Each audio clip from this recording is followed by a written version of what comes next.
안녕하세요. 오랜만입니다. 당연히 바빠서 못했을 거고, 바쁘더라도 반드시 좀 짚고 넘어가야 될 그런 이슈가 있죠. 예, GTX D가 되겠습니다. 첫 번째 이야기로 GTX D와 강서구와 관련된 이야기를 하기 전에 강서구를 제외한 GTX와 관련돼서 움직이고 있는 각 지자체들은 어떤 뻘짓을 하고 있는지 좀 말씀드리려고 합니다. 강서구는 여기가 포함되지 않습니다. 왜냐하면 아무것도 안 하고 있으니까요.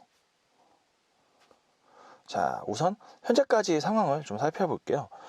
경기도 같은 경우는 김포, 그다음에 하남 등등과 연합을 해가지고 이제 자체 예타를 돌렸는데, 김포, 검단, 계양, 대장, 부천 종합운동장, 서울 남부, 고덕, 하남 노선의 예타를 발표를 했습니다. 그래서 국토교통부에 건의를 한 상황이고요. 인천 같은 경우는 지금 두 가지 노선인데, 인천공항에서 출발해서 청라, 가정, 부천종합운동장, 이하, 경기도 노선하고 대동, 그리고 또 한 가지 노선은 김포, 검단. 이거는 거의 경기도 노선하고 차이가 없거든요. 경기도 노선하고 인천 노선하고 차이가, 경기도 같은 경우는 김포에서 하남까지 가는 노선이라면은 인천 노선은 두 가지 노선입니다. 이렇게 해가지고 여기는 김포, 검단, 여기는 인천공항, 하남. 그래가지고 일종의 좀 5호선 상일동 마천 지상 같은 개념으로 생각하면 되거든요. 보통 김포, 이거 경기도 노선만 하더라도 예산 4, 5조 원 생각을 해야 되는데, 인천 노선 같은 경우는 10조 생각을 해야 된다 그러더라고요. 어떻게 10조짜리 사업에서 BC값 1.0을 어떻게 맞췄는지는 저도 모르겠습니다만, 아무튼 그렇게 되고, 강동구 같은 경우도 자기 지역 예타를 통해서 발표를 했다고 하더라고요. 역시 경기도 예타하고 큰 차이는 없는데, 제일 큰 차이점은 고덕이 들어가 있다는, 고덕 쪽이 좀 여기서 1안 2안 나뉘었는데, 어찌됐건 강서구하고는 큰 상관은 없는 부분이니까 대충 현재까지 상황 이 정도로 좀 설명을 드리고, 여기서 좀 주목해야 될 부분들이 있습니다. 부천종합운동장과 서울 남부거든요. 부천종합운동장, 서울 남부, 이하 동문. 특히 서울 남부 굉장히 범위가 넓어요.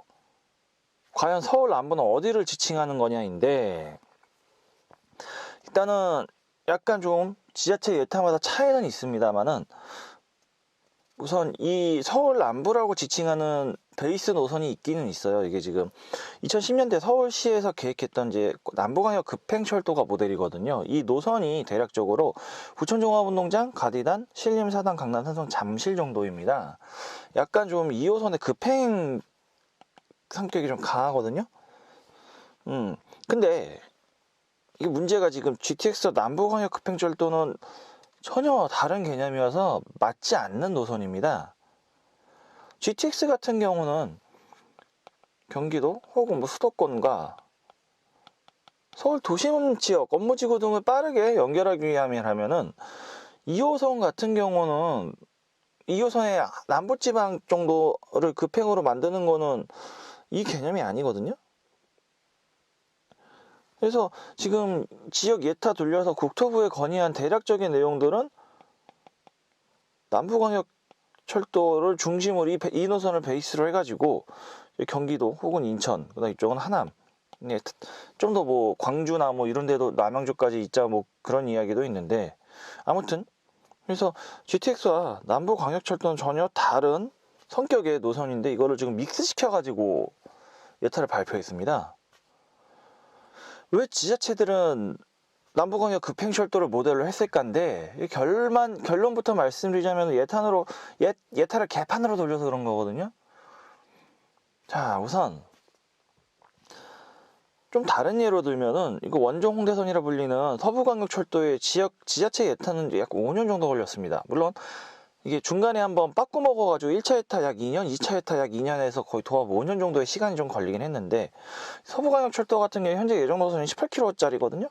18km짜리 전철망 예타, 지역 예타 돌리는데도 2년 정도의 시간이 필요하는데, GTX D 같은 경우 지금 50에서 70km까지도 갈 수 있어요.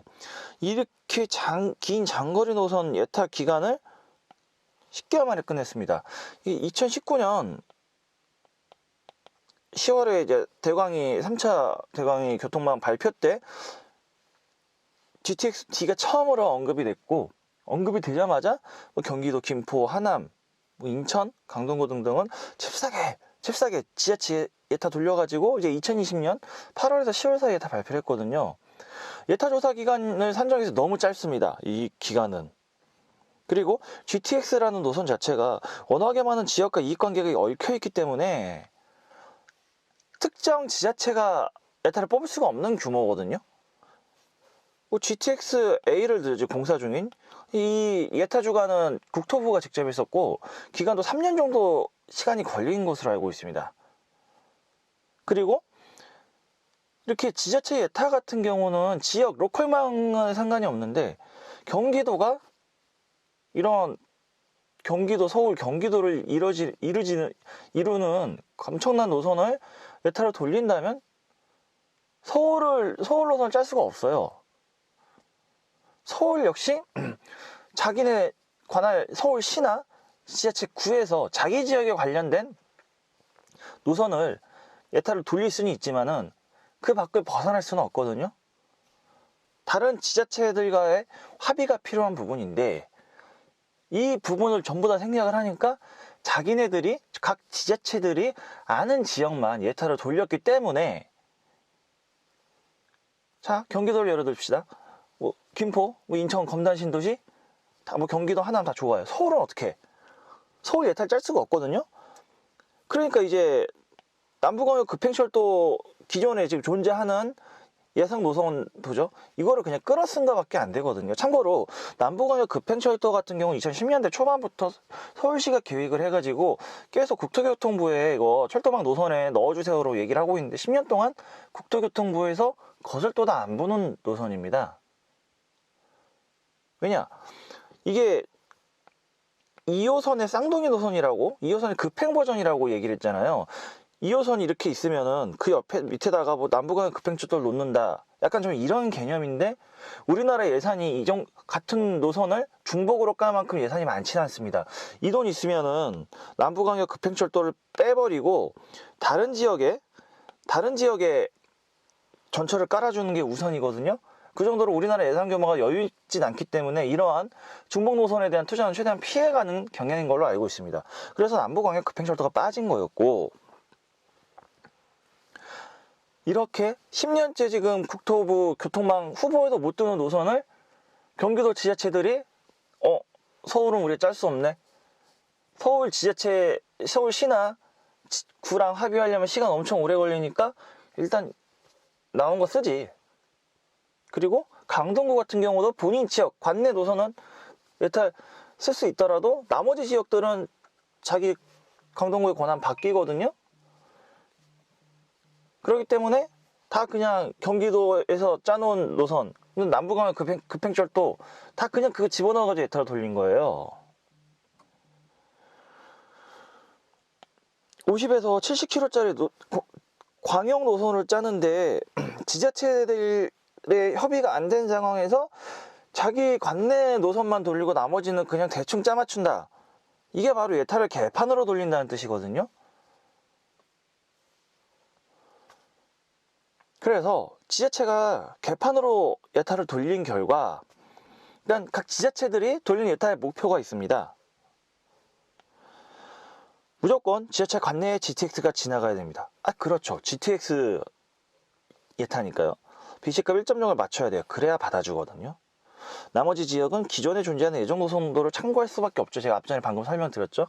이렇게 해야지 하나의 완벽한 노선도가 나오는 거고, 그 다음에 이제 이 노선도를 바탕으로 국토부에 이렇게 놔주세요라고 건의라는 거거든요. 그런데 이 지자체의 경우, 이렇게 지자체 예타를 돌린 경우 두 가지의 좀 중요한 문제점이 있습니다. 첫 번째, 수도권과 서울 도심을 빠르게 연결해야 된다는 GTX의 본질을 상실했는데, 이 부분에 대해서는 제가 2부에서 좀 더 자세하게 좀 설명을 드릴 예정이고, 그 다음 최대 다수의 최대 이익을 바라봐야 하는 대중교통 인프라의 본질을 좀 상실했습니다.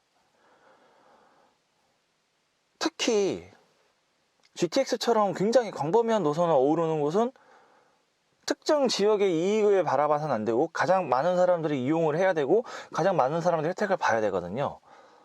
이 최대 다수의 최대 이익이 안 나는 좀 이해를 좀 꼽아보자면은 가산 디지털 단지, 일명 가디단에서 지금 GTX-D를 정차하도록 그렇게 돼 있어요. 지금 뭐 인천은 구로로 경유를 하는 걸로 해놨고 경기도는 하남은 이제 가산 디지털 단지로 경유를 하는 것을 해놨는데, 첫 번째, 국철은 굉장히 큰 난점이 있습니다. 구로역에서 인천하고 수원 쪽으로 분기가 되거든요. 자, 가디단에 정차할 경우는 수원, 인천, 병점, 천안 쪽 노선에 이제 정차를 하는 거죠. 인천 사람들이 타는 것보다도 역곡이나 부천, 뭐 개봉, 오류, 9일 이런 쪽에 잠철 이용객들이 GTX를 타려면은 구로까지 온 다음에 구로에서 내려서 다시 수원행을 타야 되는 2회 환승의 문제점이 존재합니다. 그리고 어차피 구로까지는 배차 간격이 촘촘히 있다가 구로부터 차량기지 들어가는 열차, 수원행 열차, 인천 열차 나뉘어지니까 배차 간격도 그만큼 더 늘어나기도 하죠. 그런 2회 환승의 문제점, 좀 더 추격하자면은 환승 정이 커진다는 문제점이 있고, 두 번째로는 가산 디지털 단지는 7호선 강남 노선을 보유하고 있으니까 사실상 중복 노선입니다. 중복 노선이라 하더라도 중복 노선이 꼭 필요한 당위성이 있으면 상관이 없는데, 대표적인 경우가 이제 다방면 환승이거든요. 환승 굉장히 여러 환승 전철이 지나서 환승역이 되는 경우면 큰 상관은 없습니다. 근데 가디단 같은 경우는 이미 인천행 타려면 환승 저항 커지는 문제점이 있고, 구로행 막차를 탄 사람들도 환승 저항이 커지는 문제점이 있습니다. 그리고 이제 7호선인 환승할 수는 있는데, 이제 광명이나 부천 쪽 분들은 이제 혜택이 있겠죠. 근데 이제 한 뭐 상도 대림을 지나가지고 장승배가 상도까지만 가더라도 그 지역 동작구 부근에서 강남까지는 거의 20분대거든요. 즉 별 그렇게 큰 다방면 환승의 의미도 없습니다. 그리고 이제 구려 차량 기지가 이제 광명 이전으로 결정이 됐는데, 광명분들 별로 좋아하지 않는 것으로 알고 있습니다. 이제 광명에서 구로까지만 왔다 갔다 하는 지하철 2호선 신도림에서 까치산만 왔다 갔다 하는 신정지선과 같은 이제 광명지선이 생기는 걸 지금 이유로 지금 반대를 하시는 걸로 알고 있는데, 그렇게 될 경우는 광명 이용객들도 광명에서 전철을 타고 구로에서 내린 다음에 환승을 해서 가산 디지털 단지 간 다음에 또 GTX-D를 환승해야 되거든요. 역시 환승 저항이 커지는 문제점이 있습니다. 이런 이유로 또 한 가지 더 있죠. 검단 한강 신도시 GTX-D 이용객들도 가디단에 내려가지고 9일이나 개봉 오류로 가시려면 또 구로에서 또 어차피 환승을 하셔야 돼요. 지금 환승 저항이 커지는 굉장히 큰 공통적인 문제점들이 있는데, 이런 문제를 피하려면 구로로 놨어야 됩니다. 이 문제점을 다 구로역으로 치환할 경우는 모든 게 다 해결이 되거든요.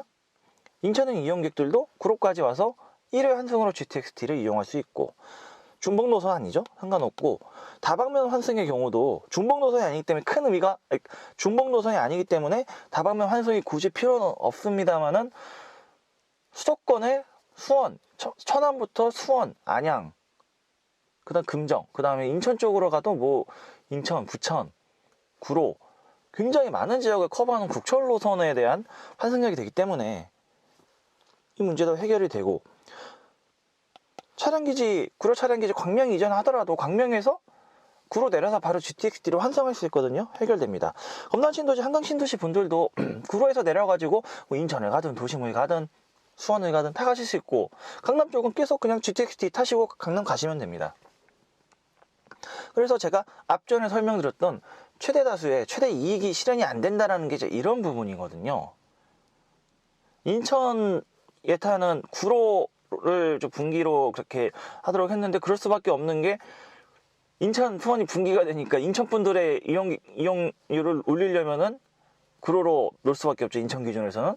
그래서 아무튼 인천 기준에서 구로 분기까지는 저는 굉장히 좋은 방법이라고 생각을 하는데, 이 경기도 노선의 가산 디지털 단지는 좀 아니지 싶습니다. 이게 지금 남부광역 급행철도가 가산 디지털 단지가 정차를 하는 것으로 알고 있거든요. 그래서 노선에 대한 최대 다수의 최대 그런 전철의 기본적인 철학에 대한 고민이 없이 그냥 있는 노선, 예정 노선 그냥 대충 집어넣어가지고 예타 돌리기까지 그런 말도 안 되는 지금 이런 상황들이 나오는 거고, 두 번째는 이제 부천종합운동장입니다. 부천종합운동장 같은 경우는 지금 가산 디지털 단지 다 비슷한 문제도 있습니다. 7호선이거든요. 부천종합운동장도. 아니, 가산 디지털 단지도 7호선, 부천종합운동장도 7호선. 게다가 이 7호선은 강남 노선입니다. GTX-D를 7호선 플러스 2호선의 개념으로 보면 안 되는데, 예타가 그런 식으로 지금 짜여져 있거든요. 전혀 다른 개념으로 접근해야 됩니다. 이런 문제점이 있고, 그 다음에 이제 구천 종합운동장 같은 경우는 GTX-B와 대곡소 사선의 다 환승역이라는 장점은 있지만은 새로운 문제점이 좀 노출이 되거든요. 우선 좀 GTX-A와 D는 유사한 성격의 노선. 갑자기 B를 환상한다고 하는데 웬 A가 튀어나오냐라고 말씀하실 수 있겠지만, 설명을 좀 들어보시면 그 이유를 아실 겁니다. A가 있고 D가 있고, A 같은 경우는 파주 운정, 일산에서 강남을 가는 노선이고, D는 한강 신도시, 검단 신도시에서 강남을 가는 노선입니다. 수도권, 서북쪽 혹은 서쪽과 강남을 잇는 노선으로 생각을 하면 두 노선이 좀 유사한 성격이죠. 그런데 GTX-B를 이용하시는 분들은 우리는 부천종합운동장에 내려가서 GTX 뒤로 환승해서 강남으로 갈 거다 라고 말하시는 분들이 있겠지만은, 이미 GTX-B는 서울역에서 GTX-A로 환승이 되는 말이거든요. 즉 부천종합운동장에 GTX-D가 정차할 경우 또 다른 의미의 중복 노선이 됩니다. GTX-A와 D의 유사성 때문에. 이런 문제점이 있거든요. 그러니까 지금 노선에 대한 고민과 철학이 없이 경기도는 경기도 지역들만 예타 돌리고 나머지는 그냥 대충 남부광역 급행철도 때려 맞춰버리니까 이렇게 최대 다수의 최대 이익이 안 나는 노선들이 나오는 거고, 결론적으로 부천종합운동장의 GTX-D가 쓸 경우는 부천 시민들만 최대의 이익을 노리는 거고, 인천 시민들, 부천 시민들만 좋은 노선이지 이게.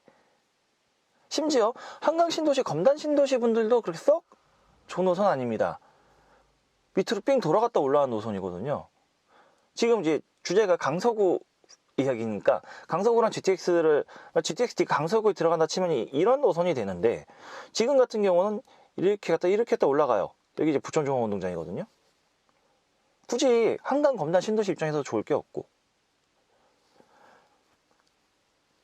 가산 디지털 단지 문제로 인해 가지고 인천행 이용객들도 좋을 게 없고, 구로나 안 그러면 부천종합운동장과 강서구의 다른 지역으로 놓으면 굉장히 많은 분들이 이용할 수가 있습니다. 즉 최대 다수의 최대 이익이 실현되는데, 가산 디지털 단지와 부천종합운동장은 최대 다수의 최대 이익이 실현이 안 되거든요.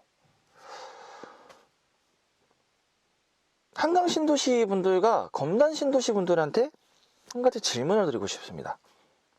GTX 타고 부천 갈래요? 마곡 갈래요?의 질문이거든요.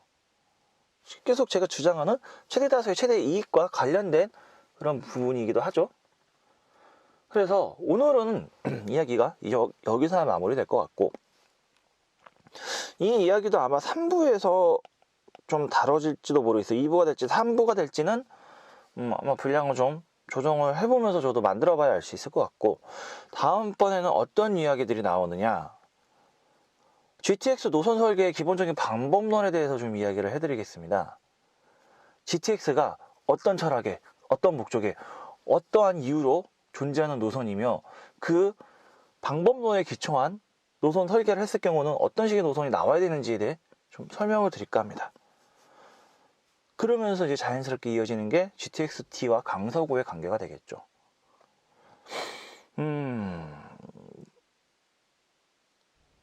남부광역 급행철도 제발 좀 이용 안 했으면 좋겠고, 또 한 가지, 이렇게 지금 경기도는 서울 쪽을 모르니까 남부광역 급행철도를 끌었었고, 인천도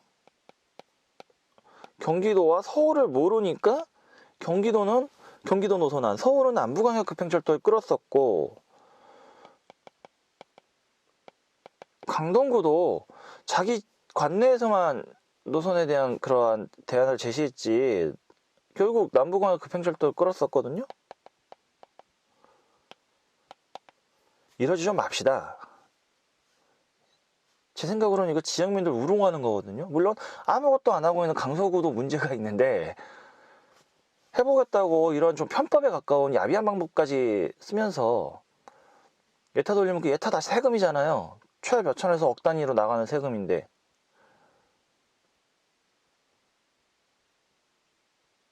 다음번에 제가 휘티휘티를 어떤 기준에 의해서 노선을 설계가 돼야 되는지 설명을 드리겠습니다. 최대한 빨리 좀 만들어 보도록 할게요. 오늘은 여기까지. 감사합니다.